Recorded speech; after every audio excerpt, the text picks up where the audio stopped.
No disintegrations.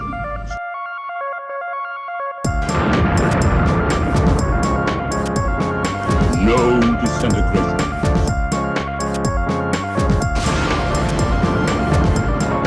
No disintegrations. No disintegrations.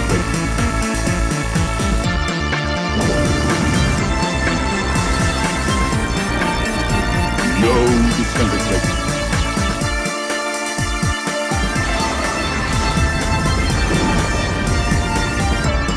No disintegrations.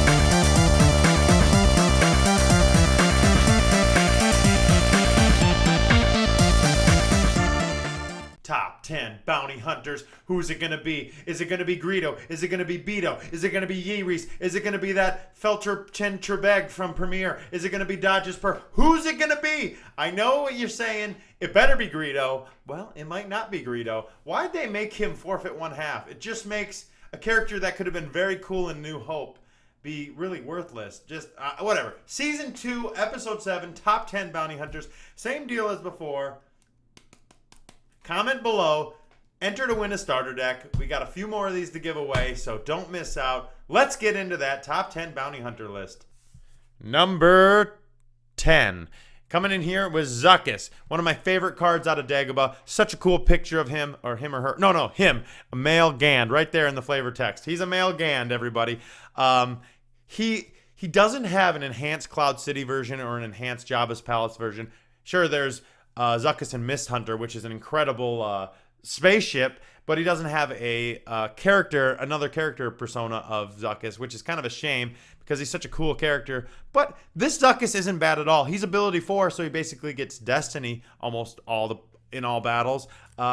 May use one force to cause one alien of ability less than 3 to be forfeit 0 at the same site for the remainder of turn. So he can make your wedge forfeit 0, legs forfeit 0. Has a little utility there. May move as a react. Bounty Hunter Scout. His deploy is a little high at 4 with only a 3 forfeit. Power 2. Super cool. I love Zuckuss. I can't exclude him from the list because then, spoiler alert, all the other bounty hunters in Dagobah are on the list. And I didn't want to leave Zuckuss out. So I had a soft spot in there, and I kicked off Yeerees to get Zuckuss a spot. You know, Yeerees is still a cool card. Number 9, Dan's Boren. This card is great. A New Hope. I wish I could have featured him on the pilot episode with talking about pilots, but he's only power 1, so I couldn't feature him on that video. But I want to talk about him. He's such a good pilot. 3 to the power of any starship he pilots, which has been errated for anything he pilots. 1 to the destiny draw of anything he's aboard as a passenger. I kind of like that. You can throw him as a passenger in something. I actually made a tractor beam deck where I threw Dan's Boren in. It was a Premiere through Hoth deck, and I threw him in just to be a passenger to add to the weapon destiny, and then I realized that the tractor beam was actually a device. So it didn't even work, but it's cool if you're shooting turbo lasers or whatever you want. He's a bounty hunter, deploys for 2, super cheap. Destiny 3, one of the stronger cards to come out of A New Hope. He's uncommon, bounty hunter. Throw him. So much versatility. Love this card. Number 8. Ooh, moving right along here. Bane Mauler. The thing that I love about Bane Mauler, first, him, Dodge's Per, Zuckuss, all ability 4 bounty hunters. I kind of like that. There's a couple ability 4 bounty hunters. He has such an interesting game text. At the start of a battle, may use 1 force to mind scan opponent's non-droid character of a lesser ability and adds that power and game text to his own. So you can essentially steal other people's game text. Okay, asterisk by this because you can't mind scan a permanent weapon, unfortunately. I wish you could steal Han's heavy blaster pistol or something like that. That would be great. But he can mind scan other things, There's a lot of useful things with it. You can get extra destinies. If you just got to know when to use it, plus add the power. So Chewie is a great person to mind scan. Bam, power 7. Can really throw it in their face. Plus he's that ability 4, gets a destiny. One of my favorite cards out of Jabba's Palace. Just like Zuckuss, he deploys for 4, forfeit 3. Kind of unfortunate because he doesn't make the cut for a lot of bounty hunter decks. But You know, but before you get too many bounty hunters, he's a great choice. Love the Bane Mauler. Cool icon. Haven't actually seen him in the movie.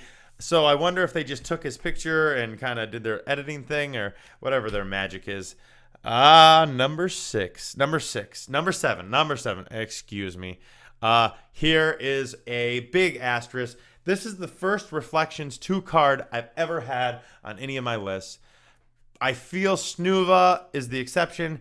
He, in the spirit of bounty hunting and everything, he fits right in the line. He's great in bounty hunter decks. He's great in any decks.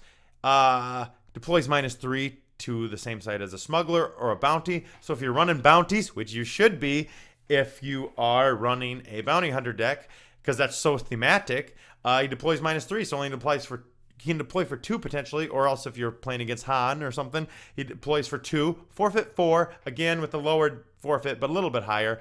Power 6, ability 2, armor 4, love armor. I wish they would have more characters with armor, because it's so easy to kill these ability 2 characters. But this is cool. Armor 4. He's a Wookiee bounty hunter. I have no idea what his storyline is. He has an eye patch, of course, because it's just like Chewie, but you throw an eye patch on him. Somehow it becomes evil Chewie or whatever, you know, like throw a monocle on him. It's somehow an evil Wookiee.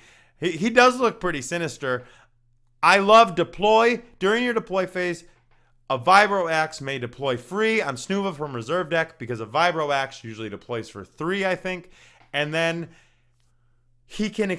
So a Vibro Axe targets the other character, and then you compare powers, and then you draw Destiny and compare it. Vibro Axe actually adds 1 to his power, so he'd be power 7 plus Destiny compared to their power plus Destiny, and it makes you capture the target with Snuva's game text instead of excluding it from battle. So basically, he can capture anybody with a low power. He can almost capture anybody pretty easily if you're tracking a high Destiny or even have a mediocre Destiny. Bam, he can capture somebody right off the bat with a Vibro Axe. Love this card. He could have easily been included in earlier sets and not been that broken, and would have added a lot to maybe carbon testing decks or court decks or just bounty hunter decks in general. Snuva, very cool. Reflections, you know, if he wasn't in Reflections 2, he would probably be a lot higher on the list, but because he's Reflection 2, and I'm still on the fence if Reflections 2 is canon Star Wars CCG. So I'll include him on the list as number 7. Number 6, my 6th favorite bounty hunter ranked is Forlom. You know, there's 2 versions of Forlom, and this is the lesser of 2, obviously. It's from Dagobah. Not that powerful like most things in Dagobah. Pretty underwhelming. His game text is all right. He's a thief. He's the information broker. He's a bounty hunter, so he has a lot of versatility. He may be battled. He may initiate battle. Power, his Destiny's 1, which sucks. It could be 3. Power +1 for every alien droid, so maybe you'll get power 3 out of him. During each battle, present with Zuckuss, may use 1 force to search any use pile and move a character there to the lost pile. That is pretty useful if you're with Zuckuss. Basically, if it's a battle on their turn, they're probably going to have a character in their use pile. And if it's on your turn, they're probably not going to have that big of a use pile, if any. Not as useful. It's okay. It's not as good as this. Still number 6. Every character, all the Forloms get rank 6. Forlom with concussion rifle, I went over with my droid video, is just a freaking amazing card.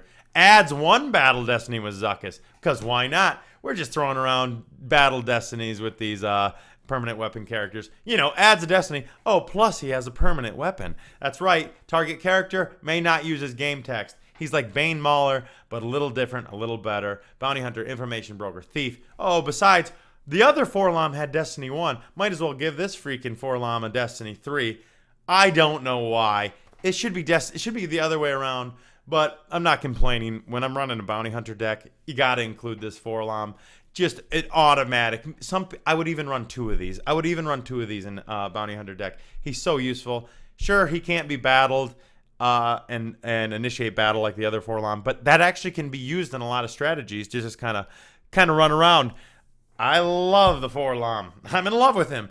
Number 5, same thing. We got 2 personas of Dengar. Obviously, Dengar in Punishing One isn't considered a persona Dengar for this series, but This version of Dengar, obviously, Dagobah version again, weaker than the one with the permanent weapon. Dengar, bounty hunter. Gotta love that scene in the Executor where all the bounty hunters are standing around. I think I paused it as a kid and just looked around at all the bounty hunters.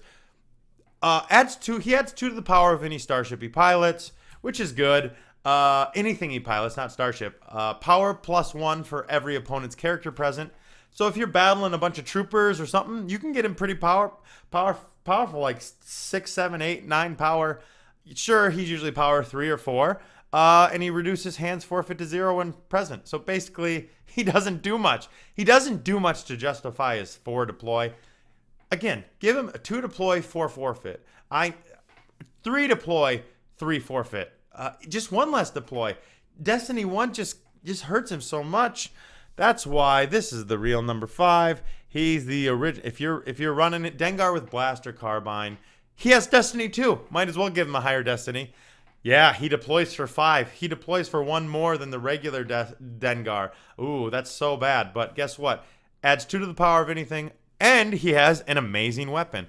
Target character, creature, or vehicle for free, because of course it would be free, because why would you ever have an extra card why would you ever run Dengar's weapon, Dengar's riot gun, or whatever it was? Why would you ever put those in your deck when you could just run a permanent weapon that fires for free twice? I digress. Anyway, forfeit 0, Destiny +1.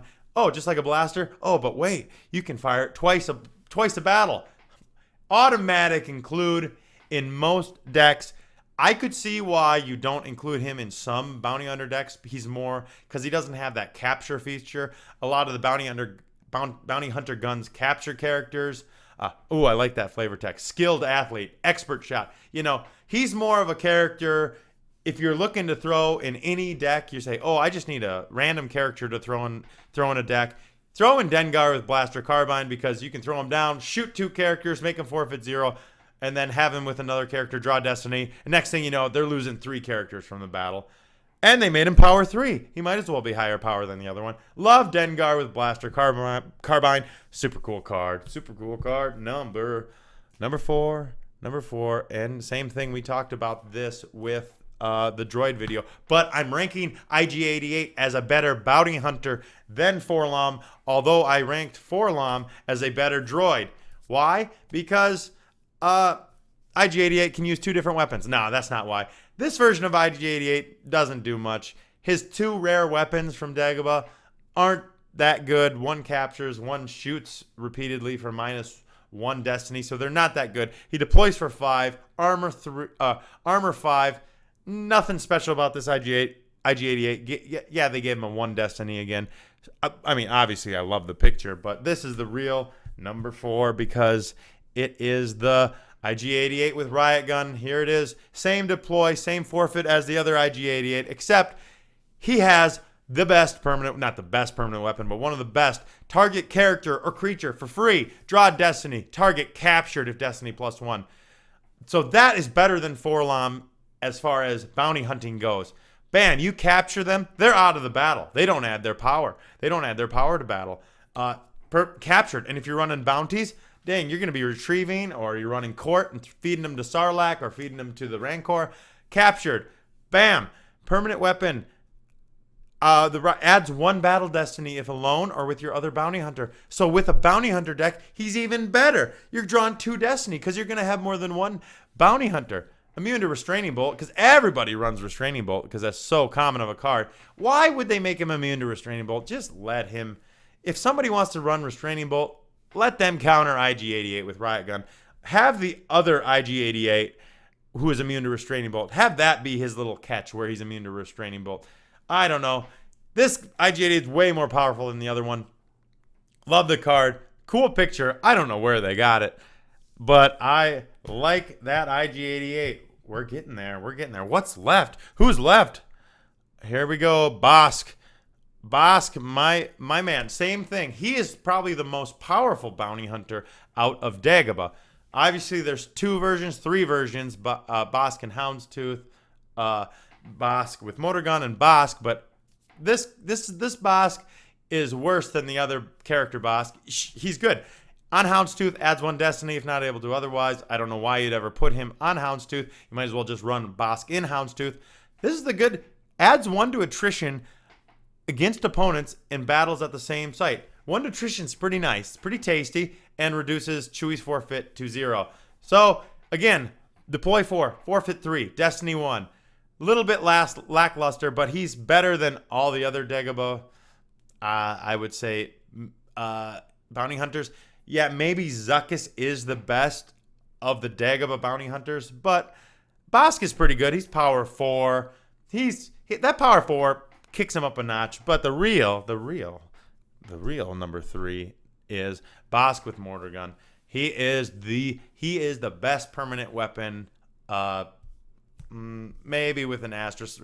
They're debatable. Bosk with mortar gun, his permanent weapon, just like the other Bosk, he deploys for 1 more. He deploys for 5, forfeit 3. So the thing about these bounty hunters with the guns, they have super low forfeit. All the bounty hunters pretty much have low forfeit except for 1.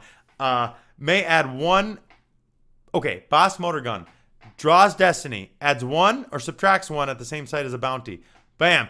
Captures character with destiny number present. Suddenly, if you're trying to capture Luke, obviously not Super Luke because he has destiny 6 or a Han or a main, you can draw 0, 1, 2, and you're going to capture that character. That's and he's destiny 1, so a lot of your destinies are going to be 1, 0, 1, 2, maybe 3 destinies. Capture a lot of 2 destiny characters. He makes capturing characters, especially high ability, high armor characters, just a breeze because you shoot this thing, bam, you subtract 1, bam, you make it a 1, easy. Sure, capturing Luke, Super Luke with destiny 6, you got to draw 5, 6, or 7. Still fun though. He can capture Obi-Wan easy, Love the picture. My favorite of all the permanent weapon bounty hunters. Number 2, we all love Jodo Kast. We don't know what he is. He's Boba Fett, but with blue and yellow. But he's Boba Fett's little brother or something, or uncle, or who knows. I'm sure he has a Disney movie about him. Bounty hunter and scout, perfectionist, equipped with Mandalorian armor. Awesome picture. Deploy for 4, forfeit 3, just like all the other bounty hunters. Power 3, ability 3, armor 5. Love the armor.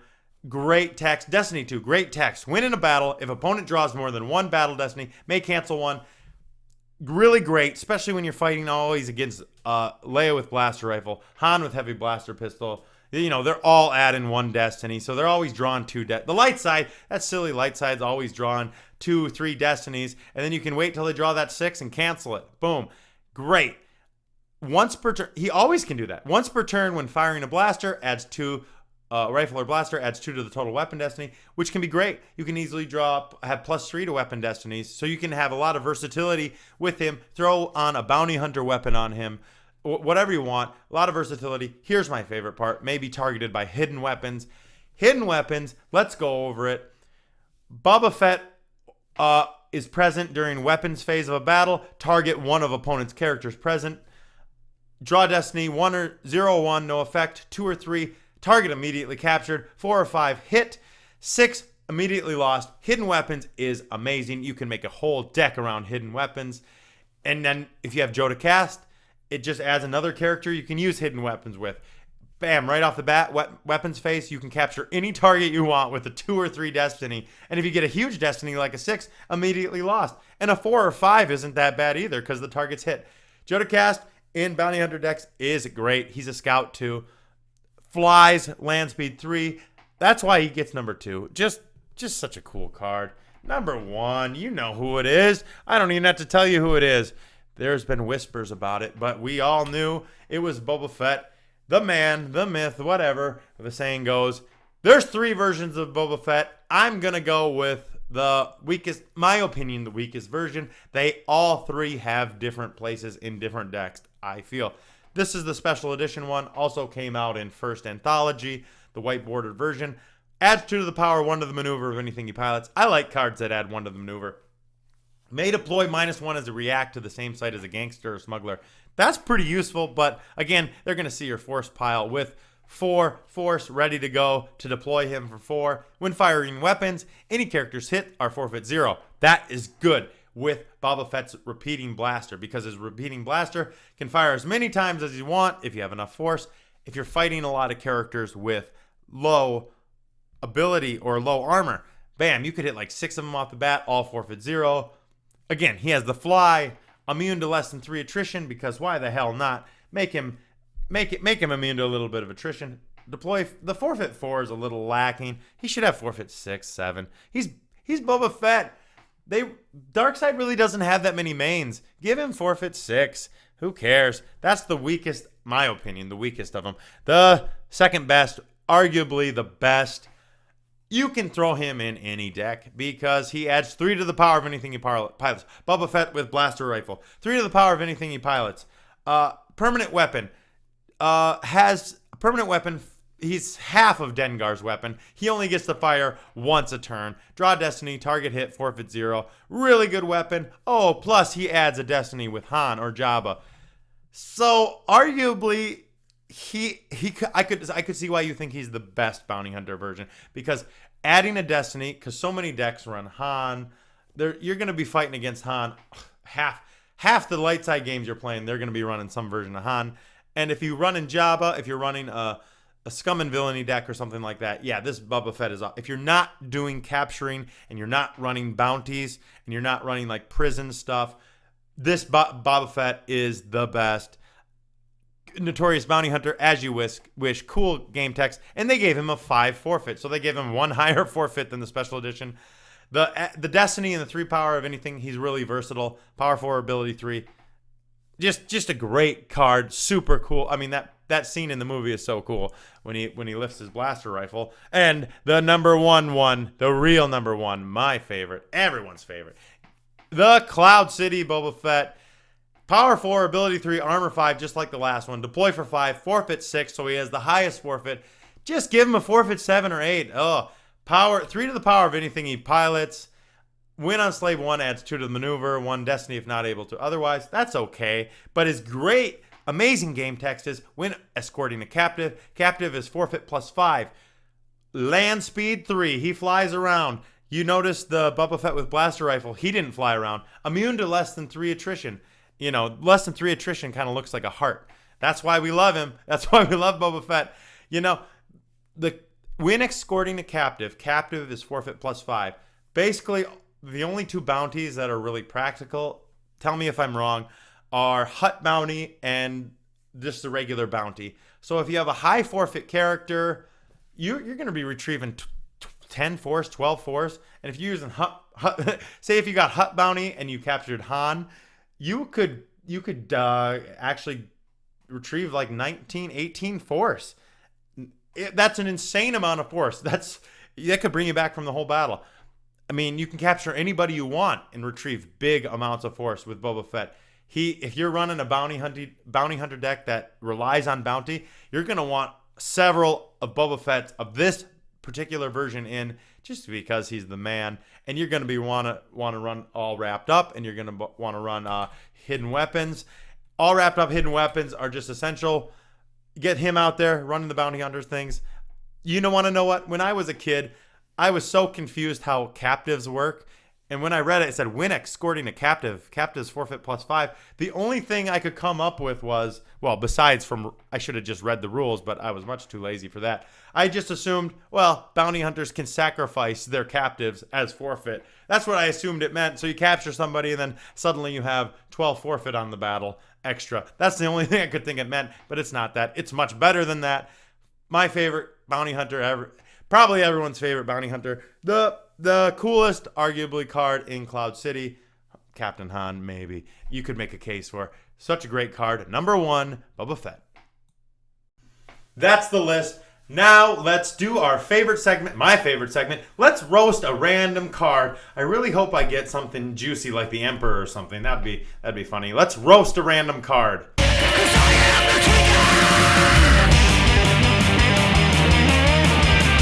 Our favorite thing to do here, roasting a random card, 2,094 cards. Let's see what we get. Oh, 1680. I think Is this going to be an Endor? 1680. Oh, I'm scrolling real slow. 1680. Poplo. Poplo. What is this card? Poplo.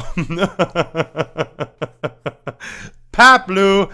I'm going to get shit about this. Oh, you didn't say Poopla's name right, just like in the creature video. Hey, Fatty, you didn't know how to say any of the creature's name. You know, I don't know all the lore behind all these strange magical creatures. I'm sorry. Just like I don't know how to say Paplo's name. Paplo, Ewok scout, son of Warwick. Of course he's son of Warwick. That's another George Lucas film, the Warwick films or whatever with that little guy. Brave, adventure, thief, stole an Imperial speeder bike. He's the one who stole the speeder bike. What is he? He's uncommon.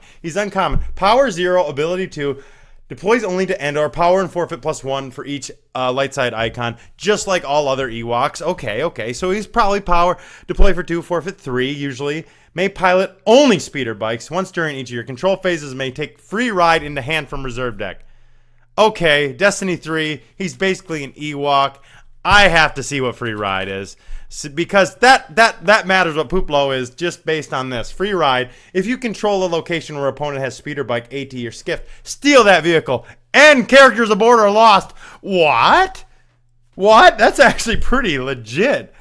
Where opponent, if you control a location. So they can't have, if you control the location, they're not going to have characters on the vehicle. Or peek at one card randomly from opponent's hand.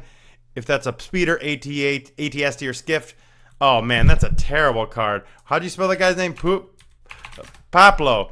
All right, this card, has it ever been used? Probably never been used. This is the first time anybody's actually really looked at this card. Look at his little face. I mean, it's everything wrong with Return of the Jedi. It's why Return of the Jedi is my least favorite of the 3 movies, is because of the Ewok thing. I mean, Return of the Jedi is a great movie, obviously, except for the Ewok things and the silliness. And Paplu is one of the problems with that movie. Man, he just stinks. Ability 2 is okay. I don't like it. It stinks. Now, let's get to the starter deck drawing winner. We've all waited for it. This is the time we've waited for. I had so many good comments this week. A lot of people said they have never ran creature decks before. Had couple comments about Womp Rat decks. I kind of want to try that now. Just throwing 3 Womp Rats down. They're selective, so they don't eat each other, and they just mash on the opponent. That's kind of a cool concept. A lot of people said Sarlacc and Rancor only really work with Court of the Vile Gangster objective. I kind of agree. I want to throw one of those together. Yeah, it's true. I know the Sarlacc has, like, you have to have a power 20 almost to kill the Sarlacc, but really, that's not that big of a crew. You could just slap down Obi-Wan, Luke, and a couple other characters, and you could just kill the Sarlacc easily just by attacking it. So that's kind of a deterrent too. So actually, it's 12 defense. Might not be high enough now that I think about it. You might need something like 30, or that would make it pretty cool actually. Let's draw the winner right now. 60 unique commenters. Let's see who the big winner is. Oh, Ted Jammers. The video I didn't know I needed. Ted Jammers, you've been commenting from the beginning. I've seen you on all my videos. Glad you won it. And yes, you did need this video. We all needed this video. Teddy, my man, my boy, my man, you're a man. You won the starter deck. Congratulations. Hopefully you pull something good. Last year, somebody pulled a Darth Vader from the starter deck. Wow, don't worry. These are starter decks out of a whole new box, so you have just as good a chance to get a Vader, but hopefully you don't get an assault rifle or a seeker or a Krat Dragon Howl or something like Krat Dragon. Just like last week, everybody was typing, you mispronounced all the creatures' names, like Diagona or whatever the New Hope swamp creature is, and Krat Dragon, not Kaya Dragon. Who knows? No one knows. Didn't you see the first scene in Star Wars? It says a long, long time ago. Pronunciations have changed. No one knows the real pronunciation. Anyway, next week, got a great episode. I think we might be, I'm not going to spoil it, but we got a couple topics to cover for episode 8. It's going to be hot. We'll see you next week. Peace. If Jesus could